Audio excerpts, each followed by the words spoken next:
基美医学中心首席医疗副院长田宇峰表示，有真侪土症癌的病人，常常因为食食困难，或者是痛痛的问题，造成无法度补充完整的营养，加上治疗的副作用，容易互患者来中断治疗。因此，伫个圣诞节来临之前，嘛举办 IU 圣诞关怀的系列活动。今年活动呢，主要是针对我们一些口腔癌、食道癌、头颈癌病人，因为疾病的因素导致这个吞咽困难、进食困难，而因此而体重下降、营养不良。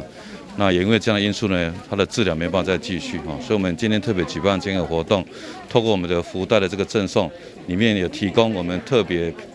配置的一个营养品啊，这是属于比较软质的流质营养品，让我们的病友可以获得足够的营养补充，可以继续来这个接受疾病的治疗，可以保持他们的健康。基美医疗体系选择12月举办关怀月的活动，一方面捐赠优质的营养品予弱势 IU。另外，还佫举办数学的课程，